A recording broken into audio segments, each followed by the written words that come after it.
اس episode کے شروعات میں آپ دیکھیں گے جنگل میں ایک سپاہی سنجار کے پاس آتا ہے اور کہتا ہے میں نے امانتوں کے بارے میں آس پاس سب سے پوچھا ہے مگر کوئی بھی نہیں جانتا۔ یہ سن کر کے عماس کہتا ہے عالم اسلام کی مقدس امانتیں چوری ہو جاتی ہیں لیکن کسی کو خبر ہی نہیں ہوتی۔ چھپا ہوا سپاہی بھائی سنگر یہ ساری باتیں سن رہا ہوتا ہے اور جیسے ہی وہ اٹھتا ہے کہ عماس اسے دیکھ جاتا ہے اور چلاتے ہوئے کہتا ہے بھائی سنگر بھائی سنگر۔ اگلی لمحے سنجار کا مارا ہوا تیر اس کے کندھے میں جا لگتا ہے مگر اس کے باوجود وہ نہیں رکتا اور بھاگتا رہتا ہے۔ پھر درخت کے پیچھے چھپتے ساتھ ہی آنے والے گھڑ سوار کو خنجر مار کے موت کے گھاٹ اتار دیتا ہے۔ بھائی سنگر چوغا بھی اس پہ ڈال دیتا ہے اور تیر بھی اس کی پیٹھ میں گون دیتا ہے۔ گھوڑا ایک طرف بھاگ نکلتا ہے اور سپاہی بھائی سنگر چھپ جاتا ہے۔ سانجار اور کیوماس بھی اس گھوڑے کے پیچھے بھاگ پڑتے ہیں۔ بھائی سنگر کہتا ہے میرے حضور میں نے جان لیا۔ ناظرین اس کے بعد ہم دیکھتے ہیں کہ عثمان صاحب اور خان اور صدران کے ساتھ قبیلے میں داخل ہوتے ہیں اور وہاں پہنچتے ساتھ ہی سب اپنے اپنے پیاروں سے ملتے ہیں۔ بالا خاتون عثمان صاحب کو فتح کی مبارکباد دیتی ہیں تو عثمان صاحب کہتے ہیں ہم دعوت پر اپنی فتح کا جشن منائیں گے اور میں قلعہ کس کو دینا ہے اس کا اعلان کروں گا۔ برہان جشن کی تیاریاں شروع کرو۔ سب اس کشمکش میں ہوتے ہیں کہ قلعہ کس کو ملنے جا رہا ہے، اس وجہ سے غصے میں ایک دوسرے کو دیکھ رہے ہوتے ہیں۔ فاطمہ بیگم خاتون کے ساتھ آگے بڑھتے ہوئے کہتی ہے خواتین آپ کو آپ کا خیمہ دکھائیں گی،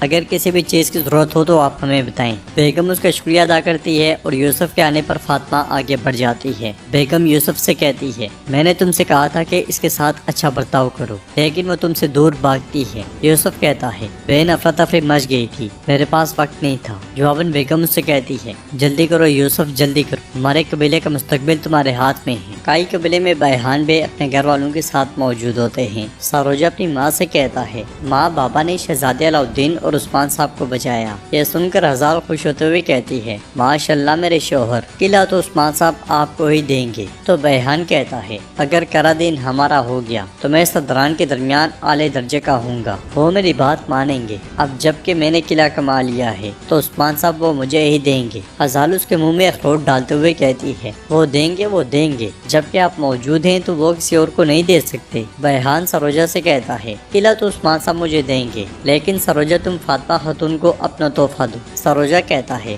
میں دوں گا بابا میں دوں گا، لیکن اگر وہ قبول نہیں کرتی تو؟ ازال کہتی ہے حضور اس کی بات تو سنیں، بیٹا سروجہ تم ایک خوبصورت اور بہادر آدمی ہو، یقیناً وہ قبول کرے گی۔ بیحان سروجہ کو خوشبو لگاتے ہوئے کہتا ہے فاطمہ خاتون کو اپنا تحفہ دو، اس کے ساتھ اچھا وقت گزارو۔ تو سروجہ کہتا ہے بابا انشاءاللہ ہم قلعہ اور فاطمہ خاتون دونوں کو لے لیں گے۔ ازال خوش ہوتے ہوئے کہتی ہے انشاءاللہ۔ وہ دونوں سروجہ کو اس قدر جوش دلاتے ہیں کہ وہ اسی وقت تحفہ دینے چلا جاتا ہے۔ ادھر البئی اپنی بیٹی کے بال سنوار رہا ہوتا ہے اور اس کی بیٹی فاطمہ اس سے کہتی ہے مجھے ڈر تھا کہ آپ کو تکلیف ہوگی، ماں کی طرح آپ بھی مر گئے تو کیا ہوگا؟ تو البئی اس سے پیار کرتے ہوئے کہتا ہے میں ہمیشہ تمہارے ساتھ رہوں گا، ڈرو مت، کیا تم میرے لیے دعا کرتی ہو؟ تو فاطمہ کہتی ہے ہاں میں ضرور کرتی ہوں بابا، ہم عثمان صاحب سے کب بات کریں گے؟ البئی اسے خاموش کرواتے ہوئے کہتا ہے یہ ایک راز ہے، کیا تم بھول گئی؟ تم نے اپنے بابا سے وعدہ کیا تھا، تم ایک لفظ بھی نہیں بولو گی، یہ ہمارے درمیان رہے گا،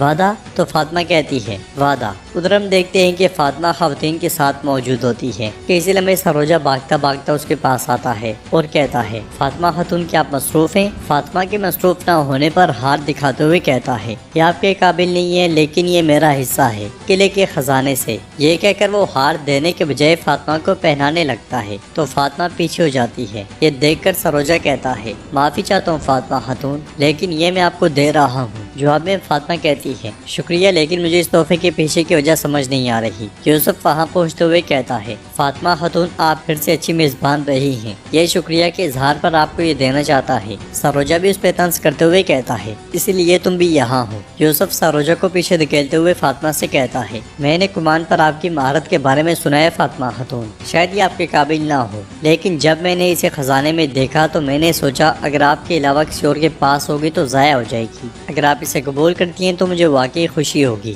دونوں ایک دوسرے کو دھکیل کر پہلا تحفہ دینے کی کوشش کر رہے ہوتے ہیں۔ فاطمہ دونوں سے تحفہ لیتے ہوئے کہتی ہے آپ نے کمان پر میری مہارت کے بارے میں سنا ہوگا، لیکن عثمان صاحب کی بیٹی ہر کسی سے تحائف نہیں لیتی۔ یہ کہتے ساتھ ہی وہ تحائف واپس دے دیتی ہے۔ وہ دونوں بہت پریشان ہو جاتے ہیں۔ پاس بیٹھی الجن بھی یہ سارا منظر دیکھ کر مسکرا دیتی ہے۔ بورسا میں لوکاس کمانڈر سے کہتا ہے مسلمانوں کے مقدس امانتیں یہ ہمیں بے پناہ طاقت دیں گی، ہمیں اسے اچھے سے استعمال کرنا ہے۔ تو ایک کمانڈر کہتا ہے طاقت ایک عظیم تحفہ ہے کماندار، آپ یہ کس کو دیں گے؟ جواباً لوکاس کہتا ہے ایک بار جب عثمان اور کراسے ایک دوسرے کے آمنے سامنے آ جائیں گے وہ میرے راستے سے مٹا دیے جائیں گے۔ دوسرا کمانڈر کہتا ہے چونکہ کراسے صاحب کا سمندروں پہ راج ہے وہ زیادہ طاقتور ہے، دوسری طرف اس کی قوم روز بروز بڑھتی جا رہی ہے، ہر کوئی جانتا ہے کہ جنگ کے وقت عثمان کتنا باصلاحیت ہے۔ ہولوفیرا کے آنے پر لوکاس کمانڈر کو بھیج دیتا ہے اور ہولوفیرا سے کہتا ہے پیاری ہولوفیرا کیا تم دیکھ رہی ہو امن کے لیے میں کتنی کوششیں کر رہا ہوں، مگر کرادین قلعہ لینے کے بعد عثمان جشن منانے کے لیے دعوت کا انعقاد کر رہا ہے، میں چاہتا ہوں کہ تم اس دعوت میں شریک ہو۔ تو ہولوفیرا کہتی ہے میں معذرت خواہ ہوں، بدقسمتی سے میں آپ کی درخواست پوری نہیں کر سکوں گی۔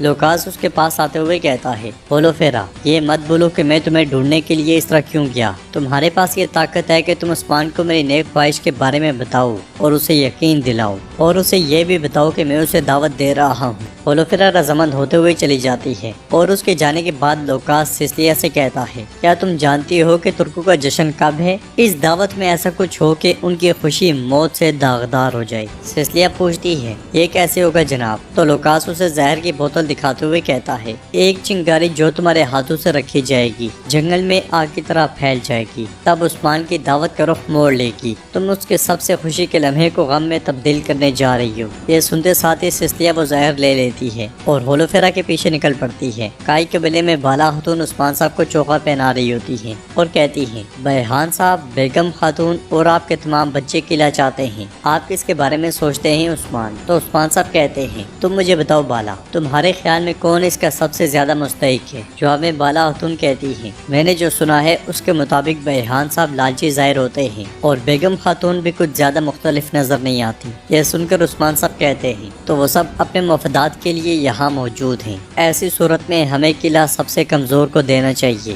بالا خاتون پوچھتی ہیں بیگم خاتون کو؟ نہیں عثمان ایسا نہیں ہوگا۔ عثمان صاحب پوچھتے ہیں اور ایسا کیوں ہے؟ تو بالا خاتون کہتی ہیں وہ عورت مجھے کبھی پسند نہیں رہی، قلعہ اس کو سپرد نہیں کیا جا سکتا، میں صرف اتنا کہوں گی کہ محتاط رہنا، لیکن اگر آپ اسے دینا چاہتے ہیں تو آپ کو میری طرف سے پریشانی ہوگی عثمان۔ جواب میں عثمان صاحب کہتے ہیں ٹھیک ہے کرنے کو کچھ نہیں ہے، اور اگر یہ بات ہے تو بالا میں تمہارے لیے نقصان اٹھانے کو تیار ہوں۔ یہ کہتے اور سنتے ساتھ ہی وہ دونوں ہنسنے لگ جاتے ہیں۔ باہر جیرکوتے یوسف اور سروجا کی جانب دیکھتے ہوئے کہتا ہے دو بہادر سپاہی دونوں مضبوط اور بہادر، وہ یہاں آپ کے سامنے ہیں، وہ یہاں آپ کے سامنے ہیں، اب یہ تیر چلائیں گے اور ہم دیکھیں گے کہ کون سب سے زیادہ ماہر تیر انداز ہے۔ یہ مقابلہ دیکھنے کے لیے فاطمہ بھی وہی موجود ہوتی ہے۔ یوسف پہلا تیر چلاتا ہے اور سروجا پیالہ پھینکتا ہے، مگر یوسف 3 تیروں میں سے ایک بھی تیر پیالے کو نہیں مار پاتا۔ یوسف کی ناکامی پر سروجا بہت خوش ہوتا ہے اور ہنستا ہے، مگر کچھ ہی دیر کے بعد یہی ہزیمت اسے بھی اٹھانا پڑتی ہے۔ مقابلے میں وہ دونوں بری طرح ناکام ہوتے ہیں اور فاطمہ کی وجہ سے شرمندگی محسوس کرتے ہیں۔ آخری بار جیرکوتے پیالہ پھینکتا ہے تو فاطمہ تیر مارتی ہے، پہلا تیر ہی پیالے کو لگنے کے بعد پیالہ ستون کے ساتھ جا ٹکراتا ہے۔